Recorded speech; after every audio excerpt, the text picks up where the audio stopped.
Welcome to All About Capital Campaigns, a podcast that provides fuel for your nonprofit's growth. Each week, hosts Andrea Kilstedt and Amy Eisenstein, co-founders of the Capital Campaign Toolkit, provide practical tips about raising more money for your nonprofit organization. The Capital Campaign Toolkit is a support system for nonprofit leaders who are running capital campaigns.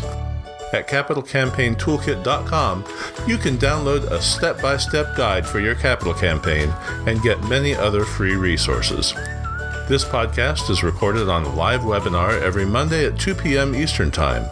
You can join the live session and get your questions answered by signing up today at toolkittalks.com.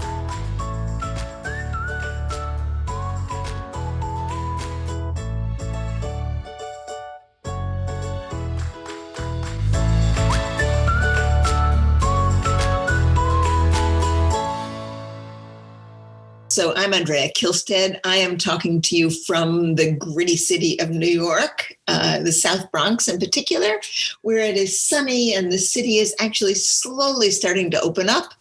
We even went to a movie theater on Friday. It was very exciting. So I'm delighted to be here. Amy Shower, who just chatted in her little introduction, has led us to it's a perfect segue to what we thought we would talk about today to sort of kick this discussion off. Excuse me. Amy has said she's just wrapping up a capital campaign for her organization, and she's benefited from these toolkit talks. But what I want to focus on is that she's wrapping up a capital campaign. You know, we often talk about the beginnings of campaigns or about campaign strategy, but we seldom talk about what to do after campaigns. And that's what we thought we might want to talk about today. Now, as you perhaps those of you who have been with us for a while, you may remember that Amy and I are really not thinking so much about campaigns as individual every 20-year efforts for an organization.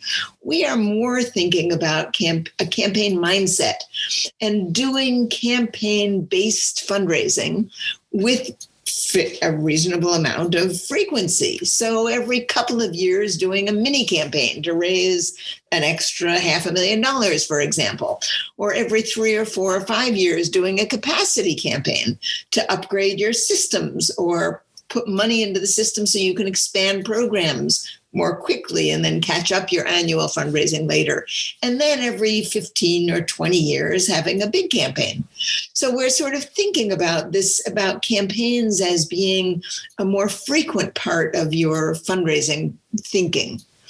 Now, when you think about that as a hill and a little mountain and a big mountain, what you get in between those things are valleys. Right. So our shorthand for this has been, well, we think a lot about the campaigns, but we should think more about the valleys, which is, of course, what Amy Shower is just about to go into. As she wraps up her campaign, she is sort of through the top part of her campaign, and then she's going to gradually say, well, what is it I need to do now? And why does it matter? Or this is what we're thinking. And we are thinking about, well, how important is post-campaign work?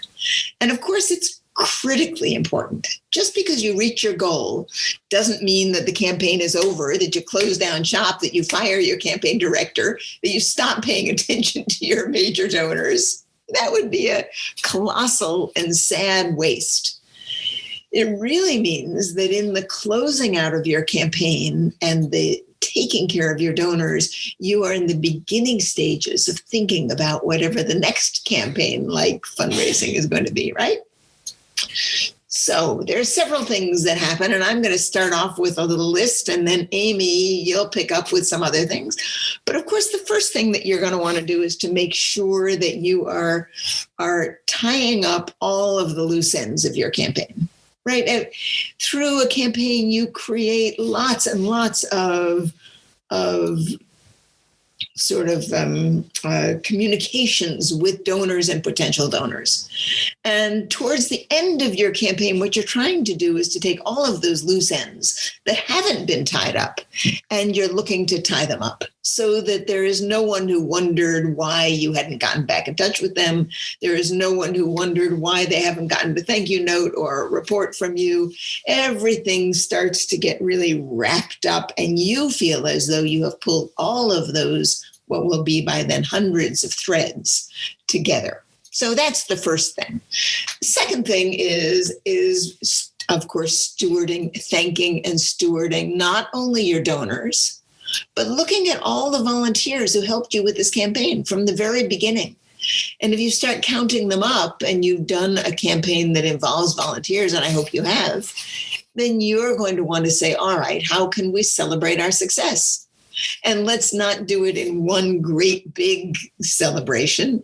Let's parse it out in more appropriate pieces for the people who have been involved. So, for example, if you have a campaign steering committee that has met at least every month, right, for some period of time, you're going to want to do some kind of a celebration with that group. If you have a hardworking staff, and I'm sure you do, right, you're going to want to do some kind of a little celebration with your staff, right? You're going to want to pull your top donors and say, come and have a special celebration with us, because without you, we couldn't have made this campaign happen, right? Those are just a few of the things you're going to want to do. But so the celebration of your campaign is at least as important as the campaign itself, because as you celebrate, the people who were involved in making your campaign successful are going to feel great about their participation. And what we have learned, and there has been a lot of research on this, is that people remember endings more than they remember long slogs, right? I mean, you can test your own memory about this. If somebody ends something really well, even if it had some ups and downs and some challenges in the middle, you're going to forget the challenges and you're going to remember the ending because it was so great. So, Amy, first thing for you is to be sure that you finish this campaign really well, grabbing everything you can possibly grab and making the most of it to make people feel great. Amy, yes. Well, Amy Eisenstein picks this up. I'm going to read your email, your chat. Yeah. So, I mean, all of what Andrea says and more, one of the things that concerns us is when people call us, and this happens all the time, and they'll say, well, our organization did a campaign 20 years ago, but we haven't really been in touch with those donors. We haven't really kept them up to date. We haven't, this, that, and the other thing. And so the question is, and, we're happy today to answer questions about campaigns. We're not going to certainly stay for the full hour in the post-campaign conversation, but I think it is worth thinking about, what do you do between campaigns, whether it's 3 years between a big campaign and a smaller campaign, or 10 years between campaigns, whatever amount of time. How are you stewarding and cultivating your donors and growing your legacy giving and your endowment? People will come to us. This actually happened the other day. Somebody came and said, we want to do an endowment campaign. And the executive director had been there for 15 years. I said, well, what have you been doing to grow your endowment, all along? Nothing, right? They've done absolutely nothing. But all of a sudden, out of magic, they want an endowment campaign. And that really isn't the way fundraising works. Of course, we had a conversation about how we could do a bigger, more comprehensive campaign that includes all sorts of things that they need. They don't just need to grow their endowment, of course. So wrapping an endowment into a piece of a larger campaign is something that we generally recommend. But you should be growing your endowment and your legacy giving and your major donors and your cultivation and your stewardship all the time during campaigns and between campaigns. So, all right. So in just a minute, we're going to turn to questions, I think. But those of you who are newbies, and we have a fair number of them here, you should know that put your questions in the Q&A box, not in the chat. because the chat goes by for us really quickly. And we try to both read and talk at the same time, and that's not so easy. So sometimes we lose them when they're in the chat. If you put them in the Q&A, they sit there for us, and we pretty much always get to those. Yeah. So before we dive off this topic of post-campaign or between campaigns, it is something that Andrea and I have been thinking a lot about lately, how we can help our clients post-campaign and pre-campaign, right? Between campaigns, really, how can we help? And so we would love to hear from you, both in the chat and if you want to send us an email, about what services you would love, what help you need, what you're thinking about before a campaign, way before a campaign. We do a lot of pre-campaign planning with organizations already, but, a year out, 2 years out, 3 years out, what are you thinking about? What sort of assistance would you want? And then post-campaign, so that you're not one of the organizations that comes to us and says, well, we did a campaign 5 or 10 years ago, but we really haven't kept up with our donors, and we haven't done any plan giving, and we haven't done any legacy gifts. So we want to make sure that that is not you, and that your organization is doing the best fundraising that it can, and donor cultivation and stewardship between campaigns. So like I said, in the chat, what are the services that you would need? What thoughts do you have on that topic? Send us some emails. We'd love to hear from you. So, Amy, let me go into just a couple other things that are sort of on our mind for this valley period, this post-campaign period, and then we can switch over to the questions. There are a couple of good ones here already. But once you finish your celebration, then you think about reporting. And in fact, Kay has asked a question about reporting in the Q&A. It is important that you do report what's happened in your campaign. And I would actually do it in a pretty significant way, because you not only want to report on the campaign itself, right? How much you raised, how many gifts came in, how much, if it was endowment, what happened with your endowment, but you're also going to want to report on the impact of your campaign. What's happening as you make the project a reality, right? And you can really combine those two things in your report. So in your report, you're going to want to celebrate volunteers. You're going to want to report on how many volunteers helped with the campaign. You're going to want to tell stories about the largest donors to your campaign. You may want to tell stories about some hero of your campaign that isn't a hero because they're a largest donor. They're a hero because they did something else special. So I would actually spend a fair amount of time thinking about how to report in a way that not only captures the data of your campaign, right? That not only is dry, how much we raise, how many gifts, over how long a time, but that actually sort of goes into the heart of the campaign. Why you did it, how remarkable the people were who actually made it happen. Use that report to actually make everyone feel so proud to have been involved in this. And I promise you, it will benefit you in the long run. Right? Then once you finish your campaign report, then you fold your communications back into your regular annual reporting. But I wouldn't just tie them together to begin with. Now, let me read Kay's question, because it is related to this. How much campaign information should be included in the annual report? We already send a quarterly campaign reports to those who have donated and those we are stewarding. And, just to solidify that, I think in the year after the campaign, you should do a special campaign report. Now, maybe it's half of your annual report. You can combine them together in one booklet or whatever you create, but half would be about your campaign, half would be about your annual report. Or you can do something standalone that's entirely separate, that is just a celebration of your campaign and everything that was accomplished in that campaign. I think it will benefit you to do that. So easy to think about reports as cool and, kind of cold and just the facts, ma'am, right? What's the old expression? Just the facts.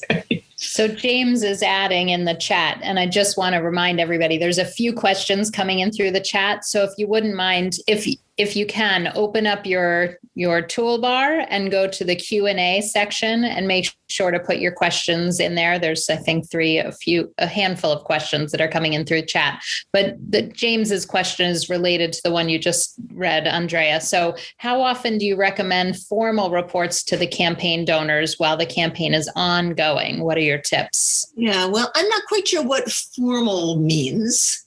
My preference is generally less formal rather than more formal, right? Remember, every time you communicate with a donor, you are working to build a relationship with that donor.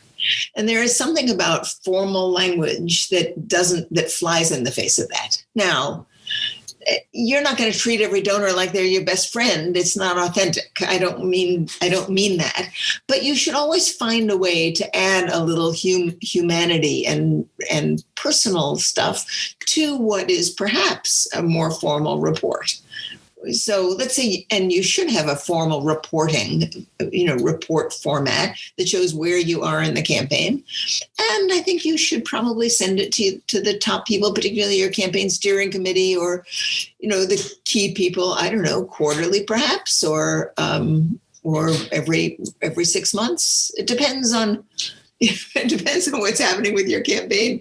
I used to work with somebody who would say, how often you report is something you should think about strategically. Rather than having a report every quarter, you should look and see if you can hold information so you smooth out the trajectory of good news. Now, that's kind of an interesting notion, right? Just because you get a big gift in yesterday doesn't mean you need to report it today. You can hold it for a little bit, right? If you've just had good news, so that it feels like the campaign has a sort of ongoing sense of momentum. Now, you don't want to hold news. You don't want to hold bad news because you're afraid of putting it out there. But there can be some kind of some strategic thinking in what is the best timing for you to communicate news to your top donors. Okay, you have anything else to add to that, Amy? No, I was going to read the next question. Right. How crucial do you think it is to name your campaign and create specific branding around it? Yeah, so I do have a real strong feeling about this. And here it is. So campaigns, as most campaigns, are over and above your regular fundraising. They are separate. They are occasional. They're not ongoing parts of your fundraising. They are occasional parts of your fundraising. And to the extent that you can name your campaign and give it separate branding, you distinguish it from your regular fundraising, which is a good thing. So mostly I encourage people to do that. If you can come up with a name that actually captures the heart of your campaign, that's great.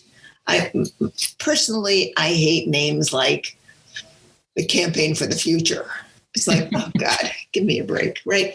I mean, if you can have a campaign name that actually conveys something about what it is you're trying to do, about the impact you're trying to have, it will stand you in good stead. But it has to be something that flows off the tongue pretty easily, right? All right. So let's do a quick 6-word story exercise to drive that point Good, home. I like it. Right. So first of all, to Andrea's point about the Campaign for the Future, if you can swap your campaign name out with any other organization, it's not a good campaign name, right? Because it doesn't tell anybody anything about your organization, the bridge to the future, the campaign, right? Okay, that could be any campaign that's running at any time.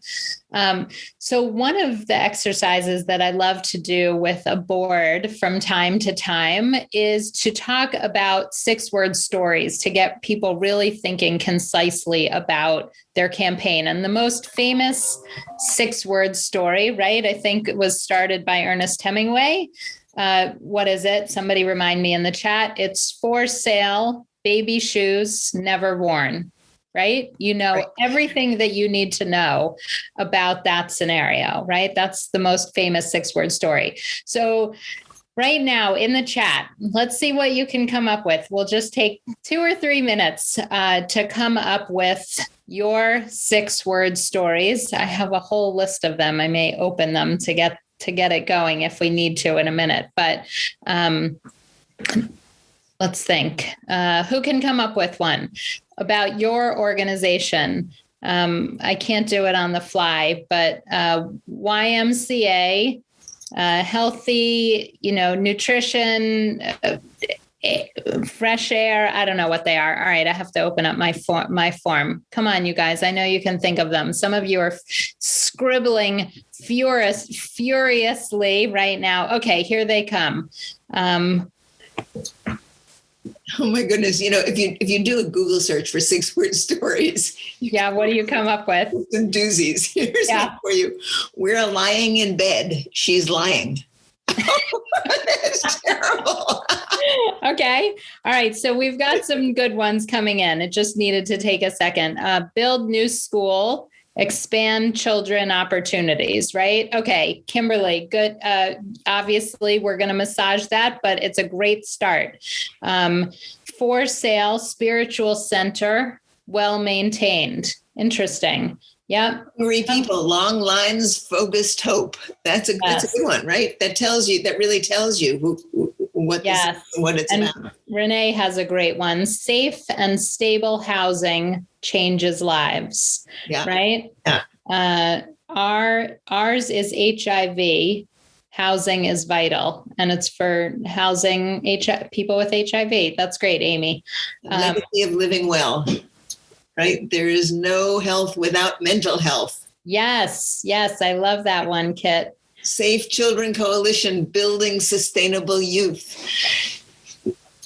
Right? You can see how this is a great exercise you might do with your board. If you're looking for a campaign title, right? A name, what you want to call your campaign, you can actually get your board together and you can put people in groups of 2 or 3 and you can get them to work together, each group to come up with 2 or 3 of these.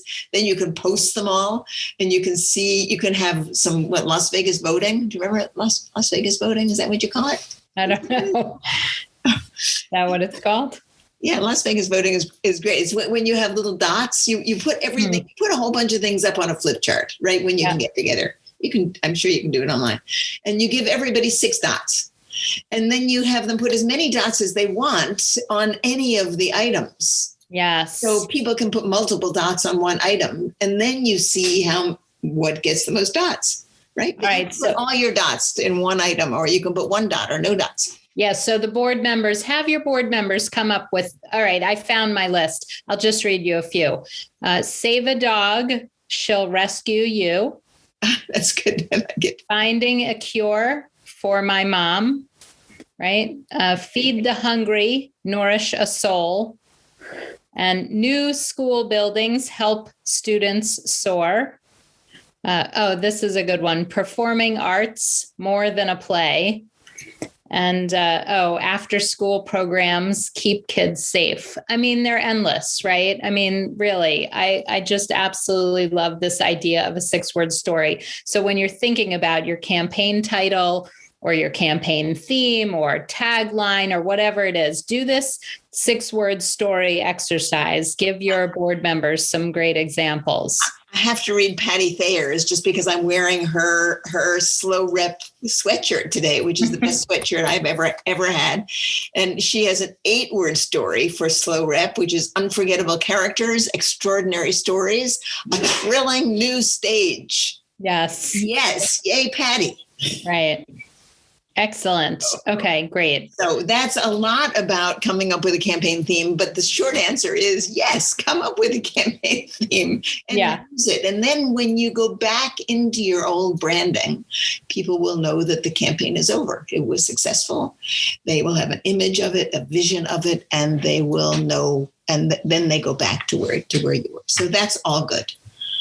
All right, Okay. let's go back to the questions. I sidetracked us, but I thought I hope it was a worthwhile sidetrack. All right, Alicia's asking, I came to a new role with an organization that just wrapped up a successful campaign. Many of our campaign donors are still hesitant to come into the new building for private tours. What are some ways we can keep in touch with campaign donors until they're ready to come in and see their investment in person? Well, so yes. Okay. Jacqueline beat me to it right in the comments. Virtual Zoom tours, right? I mean, whether they're live or pre-recorded, absolutely. I hope you're using technology to give everybody tours of the building, right? Whether it's COVID or not. Some of your donors in some campaigns may not be interested or willing to come in for a tour or live somewhere far away. So how you leverage technology and give people virtual Zoom tours. They could be live, they could be recorded. Absolutely. What else are people doing? I'd love to hear from everybody in the chat. What are you doing to engage your donors? So Amy Showers saying lots and lots of videos, short clips and longer form videos. Send them thank you cards with print photos. For larger donors, print small photo books. Yeah, I mean, photo books these days, that's a fun idea. You know, they're $10 or $15 on the web. You can print out, 5 or 10 photos. Great. Need not be Zoom. It can be Facebook or YouTube. Good. You can give tours live or recorded. Handmade thank you cards from our kids. Lynn, thank you for sharing that. Andrea, what else do you want to talk about in terms of engaging donors when not in person? I think we often overlook the simple things. So what I would think of as a simple thing is a little email that says, Amy, I went to the site today and I saw the bulldozers making this huge big hole, and I just couldn't help but think about you and your gift and that you have made this hole possible, right? Or something. We can do so much in little emails that let people know that we're thinking of them. I mean, you have to remember that that's at least as important as what we say, right? So it's an interesting question about, all right, what's the power of putting together a video and sending it to 100 people on one hand, as opposed to looking to every day writing a little special note to 5 people, right? That's, I think one of the most remarkably powerful things in this world is to know that someone thought about you, and that in some way is more important than what you send them. It's that you sent them something while you were thinking specifically about them. So I would encourage you to think about that and what you can do, not globally, not let's create a fancy thing and send it to everybody. That's fine, right? But not half as powerful as, I so-and-so, I know that you haven't been able to see your grandchildren, or that, that such and such has happened. And I thought this might cheer you up today. That kind of thing is remarkably powerful. Yeah. So the more, if you can add one personal thing so that they know that you were actually writing to them as opposed to just swapping out their name. I mean, it's wonderful to say, I was at the building and there's a huge hole, and so I thought of you, but you could send that to everybody, right? So start with that and then add one thing about them specifically, whether it's about their grandkids or about the last time they were there, or, why you were thinking about them specifically. And it definitely takes some additional thought, but I think it goes a long way in them knowing that you were actually writing to them as opposed to everybody. So Michelle in the chat here has said something I want to pick up on. She said donors love behind the scenes updates and a quick peek at construction progress. Well, I was talking about holding information until the right time. Donors love to be the first to know. everybody loves to be the first to know, right? So if you have a new piece of information, if you have a big gift that just came in, before you go to bed that night, send some emails out to somebody. Say, thought you'd like to be the first to know that this is what's happened. That when people like to be insiders, we all like to be insiders. So yeah, thank you for that, Michelle. Yep. And Amy's suggesting that if you're close enough with a donor, you can always send them a text. This is, different than general email, but I think most of us are on text these days. So that's nice. All right, let's go on to the next question. Liz is asking, if you're looking at building a building, do you have a campaign or building manager and the executive director? Separate positions, I guess. And she's saying the ED is writing the grants and keeping things running, or does the ED do both? Well, here's the sad story. The sad story is that we all have 24 hours in a day. Right? That's the sad story. And there's only so much we can do well. And at some point, it is a devil's bargain to decide that your time and energy are infinitely expandable, because what's going to happen is that you won't be able to do things as well as they could be done. So I would encourage you to look carefully at that and not to pinch pennies in doing this campaign, this building because it's going to come back and bite you. You have to do this well if it's going to be successful. So depending on how much there is to be done and what the capacity of your ED and, what their ability to get to and willingness to get work done is, you have to mind that. You have to say, okay, let's look at this situation. And when we need to bring someone else in to do more of the work, you need to do that. You should do that. Here's the thing. So we get calls from whether it's the executive director or a board chair or the development director, maybe not the board chair. But the expectation is that, in a normal year, right, in a regular non-COVID annual fund year, the organization raises X, whatever it is. And for the campaign, they're expected to raise 10 times that, 10X, right? And they're planning to do it with no additional staff or resources. So does that mean that the staff has been twiddling their thumbs, raising X all along? No, of course not. You're going to need additional staff and resources if you want to raise 3 times, 5 times, 10 times more than what you have been doing on an ongoing basis, unless you think your staff has been sitting around, which I'm totally being obnoxious and sarcastic. Of course they haven't.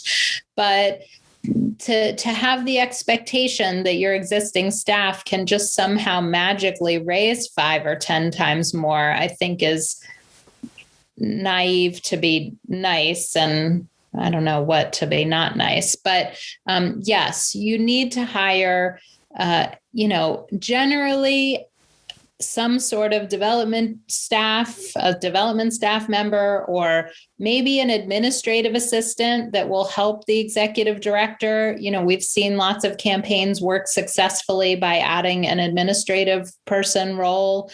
You might add a fundraiser, you might add a campaign manager.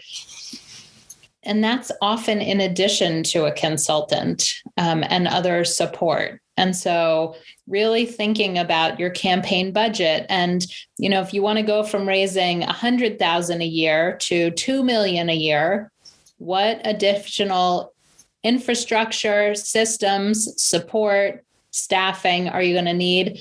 And that gets budgeted to the campaign. So, okay. Just a couple of little thoughts on that, which is this. I think often board members don't understand what it is you do to raise all this money, what it takes. And I think that's something you should think about seriously so that you let them in on what you're doing. you try to find a way to let them know how much time, energy, and effort it takes. Because if they think you're just sort of, magically putting out your hands and money is falling into them, and you're really not doing very much, that's when they're going to assume you can do more. So it's your job to inform them in some way on what goes into raising all of that money. Now, Amy, I want to go down to the bottom of the questions. Let's pick up the ones that were asked first, which is the bottom. And this is, in philanthropic leadership, how do you two work towards changing from a scarcity model into an abundance mindset? Which I think is an important question because most people deal with it in some way, right? When organizations get scared, when people get scared, they move into scarcity, right, mindset. They move into holding and protecting and not being open and generous. And I think it's important that you work with your board and even your staff to think about abundance. And there are a lot of different exercises you can do for that, but some of them are very simple. Some of them are saying, in today's meeting, we're going to spend 15 minutes imagining what this organization might do if we had no financial limitations. What could we do? Just ask people, give people permission to think that way, right? And then you can move the conversation on beyond that. People's minds are very fluid. They really are. They may feel like they're stuck, but if you give people permission to think from abundance instead of looking at them like they're crazy, right, they actually will. They'll enjoy it. So go see if you can do some board exercises. That book I did with Andy Robinson. Yes. One of my favorite books, How to Teach Anyone to Raise Money. Here. Train Your Board and Everyone Else to Raise Money by Emerson and Church. Train your board and everyone else to raise money, if you can see that. It is a book of exercises to do with your board. And there are some exercises for thinking from abundance in this book. They're simple, they're well laid out. So train your board and everyone else to raise money. Andy Robinson and I put this like 53 or something exercises. You're getting a ton of comments in the chat, Andrea. Lots of people have it. Oh, great. And I will tell you that it is one of the best fundraising probably the best fundraising training book I have ever seen. It's by Andy Robinson. Andy Robinson and me, yours truly, Andrea Kilstead. So yes, Train Your Board and Everyone Else to Raise Money. You'll find it on Amazon. Okay, excellent. Let's go to another question here. Let's see. There are a couple questions here about comprehensive campaigns and a campaign theme for a comprehensive campaign. And Laura, that's where most of these campaign for the future names come about, right? In these big university campaigns, these comprehensive campaigns that try to blend everything. The goal is to come up with a name for the campaign and to try to make it more than just blah. Right, to go through exercises to do that. But if it's a comprehensive campaign, it will have to be a more general title. So it's just a little more challenging to do that. Okay. What do you want to pick up now, Amy? Yep. Let's see. There's a good question from someone who wants to remain anonymous. So they are leaning towards the quiet phase of their campaign, which is not so quiet. They're going to break ground soon. And so, but this on a new building before the scheduled public phase. How do you think about this quiet leadership phase? And are you seeing other organizations that are not keeping the campaign in the shadows until the public launch? And it's such a good question. I'm going to let you mostly answer it, but I do want to just address this issue of, it's fine to have the public phase planned out. And of course, you're going to have a campaign timeline, but really what's important before you launch publicly is that you have raised 60, 70, 80% of your campaign dollars from the biggest potential donors.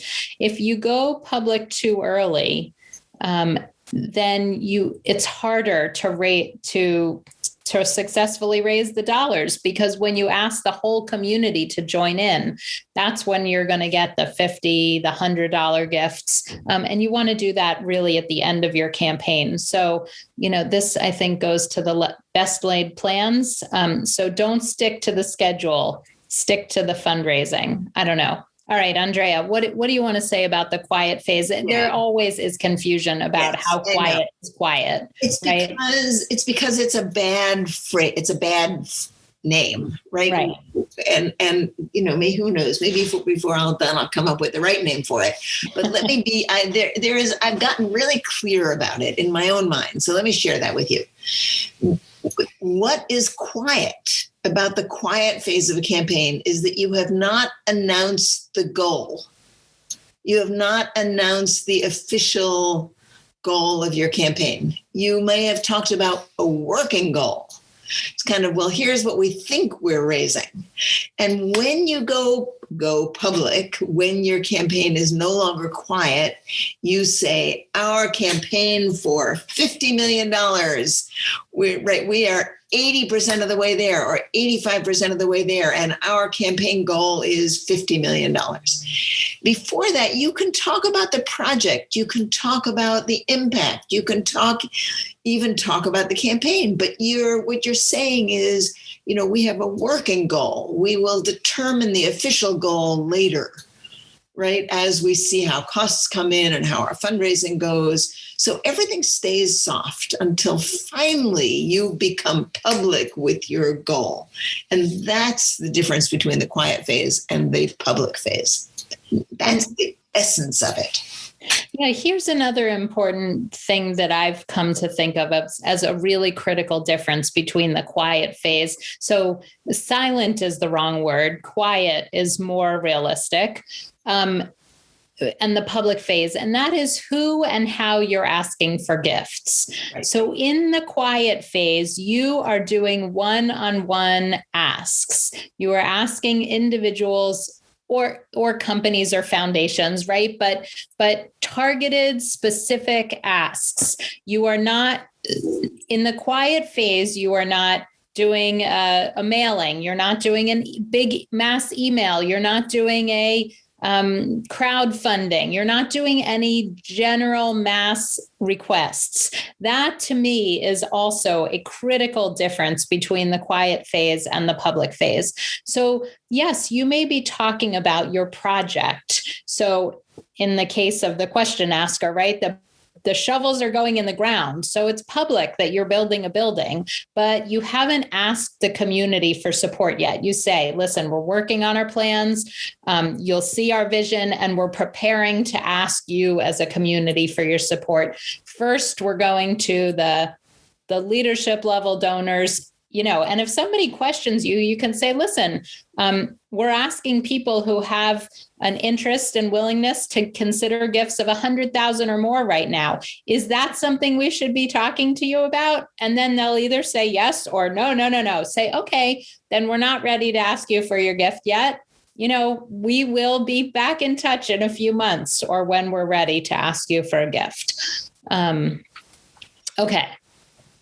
Let's go to, do you have another question picked out, Andrea? Let's see. Yvonne's asking, what should we be conscious of when fundraising for a capital campaign versus promoting our other giving opportunities like monthly giving that are critical for ongoing operations? Good question, Yvonne. I think it's always an issue, and people are always curious about how a campaign doesn't cannibalize your annual fund, or making sure that you continue your annual fund and your ongoing fundraising even while you're in a campaign. I think that the simple answer is that you want to be crystal clear with donors when you're asking one-on-one, or or in a bulk solicitation, that you've got two things going on. You've got your annual fund, your ongoing operations that you need them to continue to support, and that you hope their first gift for the year will be towards that. And you're coming to them for an additional special one-time gift over and above their annual fund gift or their monthly giving, that will support a new building or a special project or program. And you want to talk to every donor about both of those needs, and that one's an ongoing recurring need to support your ongoing programs and services, and the other one is a special one-time need. Andrea, what do you want to add? Yeah, I think that's great. And I just want to add that if you can, you should keep your regular fundraising schedule for annual fundraising, just like a drumbeat, right? You do it this time of year. Here's what you do now. This is your effort to get people in to become monthly donors. This is your end of year mailing. Just put it on a calendar and keep it going and build your campaign around that. So you have one thing that's steady, right? And people, your donors are used to that kind of a schedule. So keep it like a drumbeat. It just keeps going right through your campaign, and your campaign is over and above it. Terry, I don't have any promo codes in my book. I got no promo codes. I buy it on Amazon, honestly. If I have to buy it, that's where I get it. And it's worth every penny. So don't worry about that. I don't know what it costs. I haven't seen it recently, but worth every penny. I don't know what it costs either. Laura has raised, I think, an important question. Is one I don't think we've addressed before, which is how do you bring the staff on board about a campaign? And I think it's so important to do that. Not just the fundraising staff, but the program staff. It's very easy to let the campaign just sit in your program office. The reality is that staff members have a vital interest in your campaign. First of all, they want to know, what difference is this campaign going to make to them, right? What's going to change in the organization that they're going to benefit from? And you should be planning a communications process where you are explaining to staff members, depending on your organization, maybe by department, maybe with special gatherings, maybe with special Zoom meetings, where they can really understand what it is you're doing. For some organizations, your program people are the front line of your organization. They're going to be meeting with people who have the potential to be donors.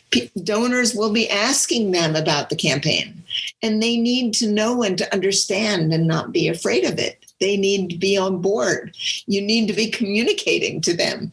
And I'm so glad you raised that, Laura, because I think many organizations don't stop to think carefully about that.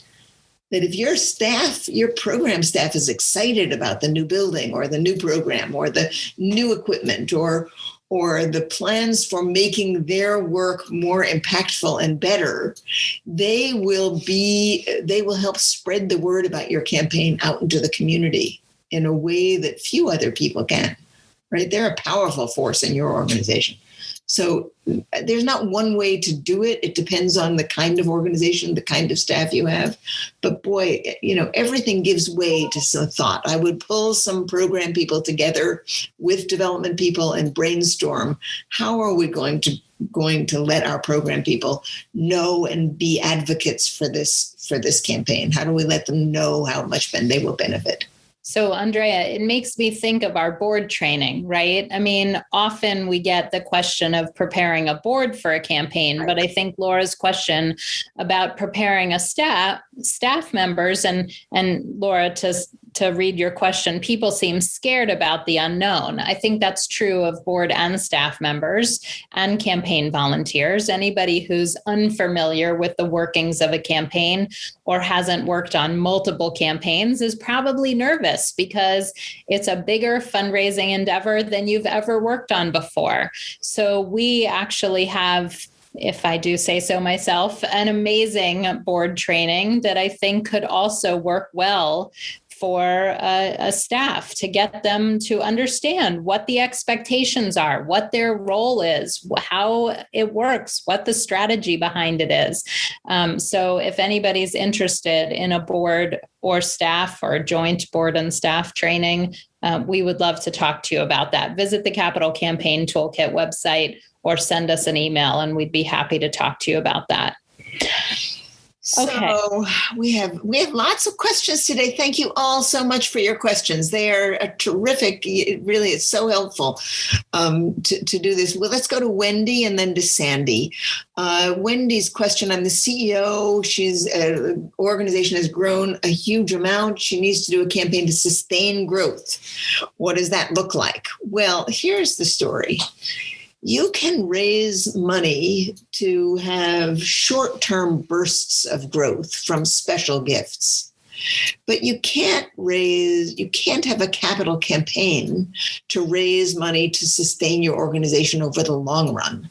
That takes a focused effort on recurring giving, on people who will give to you year after year, on people who will give planned gifts, perhaps, so you build your endowment. So the purpose of a capital campaign is to give you some glide room, right? To give you some cash so that you can actually expand your program quickly. You can support it for a period of 2 or 3 years while you build your annual operating support. You can do that in a variety of ways. So don't confuse those things. Right? People give to capital campaigns not because they want to give at that higher level forever, but because they want to help. They want to give you an infusion of cash that's going to help you grow. So you have to solve that gap problem. And the way to do that long-term gap problem is not with a capital campaign. Now to Sandy, ideas for celebrating in this environment. So, what other ideas? Well, let's ask folks, what are you guys doing in the chat? What are you doing to celebrate your campaign in this environment? And I think we touched on this earlier. We talked about sharing videos and engaging donors in the results. Also really seriously thinking about the difference between how you're going to celebrate donors individually and in small groups, rather than thinking of it as one big bang celebration, which honestly, we're probably not doing this year. There's not going to be too many events, I think, in the foreseeable future that has, 100 or 500 or 1,000 people in one spot at one time. And so how are you going to thank individuals? How are you going to celebrate individuals? How are you going to celebrate in small groups or committees or smaller groups of donors? So I would be curious, what everybody's doing in the chat. If you've thought about how you're celebrating in this environment, for sure, you're going to create donor recognition and videos thanking donors. If you can do individual donors, thank you videos and personalize them. And there's actually a lot of software we've talked about on other podcasts that helps do them. The one that comes to mind is called ThankView, where you actually personalize each video to each donor. I'm sure there's actually there are a lot of companies that do that these days. All right. So for those people who are going to listen to this on podcast, I want to thank all of you who have looked up where to get this book, Train Your Board and Everyone Else to Raise Money, and who have discovered that the best place to get it is through the publisher, who is Emerson and Church. And if you go to Emerson and Church and type in Kilstead or Robinson, it will pop up. And Derry says it's $12.48. That sounds like a real bargain to me, doesn't it, to you? Yes, it is a bargain. Excellent. All right. Let's see. We have time for one last question. Here we go. Let's read from Teresa. I work for an organization. They had a capital campaign to build a new campus 8 years ago. No one has reached out to those donors other than the annual end of year appeal. Oh no, Teresa, what are you going to do? They would like to start a capital campaign, which has an ambitious $20 million goal. And you reached out to a few of the donors Okay, so the question is, so many donors, right, that haven't been talked to in 8 or 10 years since the last campaign. What on earth do you do? Well, right? Yeah, go ahead. Right back to the very beginning of this conversation, right? Yes. Which is, don't let that happen. The end of your campaign is the beginning of your next campaign. If it has happened, you have a whole lot of bridge building to do. and it's going to take you time. So don't let your board say, we're going to go and ask those old rich donors that we haven't talked to in 10 years for a gift of $1 million without first spending the months or years that it's going to take rebuilding those relationships, right? Just hold that. Do a set of leadership interviews. Yeah, if you can't get your board to believe that, say, well, we have to do a feasibility study or a set of leadership interviews to see where they are, to ask them for advice. Yes, thank you, Karen. Because what they then tell you is going to rock your board back, right? Or if not, if they're ready to go ahead and give, fantastic, all the more power to them. But don't just merrily go ahead with the campaign without having a process by which you're going to reach out to them and ask them for advice and test and see whether 20 million really is possible. Excellent. All right. I think that's a perfect note to wrap things up on. We had so many great comments and questions today. It's always invigorating to see everybody's enthusiasm and have you here. Okay, last comment, Andrea. 6-word story. Wait, now I lost it. A 6-word story. Thank them and just keep swimming. Excellent. Yes, if you've written your, let's wrap up that way. Anybody who's been tinkering with their 6-word story, go ahead and put it in the chat before you sign off, because my guess is that some of you out there have been working on your 6-word story the whole time. But anyways, it's great to see everybody. We will talk to you next week and we'll keep working on next week. We're going to have a special guest next week. Yes, we are. Go ahead, my Andrea. Friend Sebastian Ruth is going to be with us from my wonderful client with whom I've told you about in Providence. He's going to be with us to talk to us about his campaign, and you're going to be able to ask him a bunch of questions. And he is one wonderful, smart man, and we have had such an interesting time working together. So you're going to get a chance to learn about that next week. Don't miss it. All right. See you soon. Bye, everybody. Bye.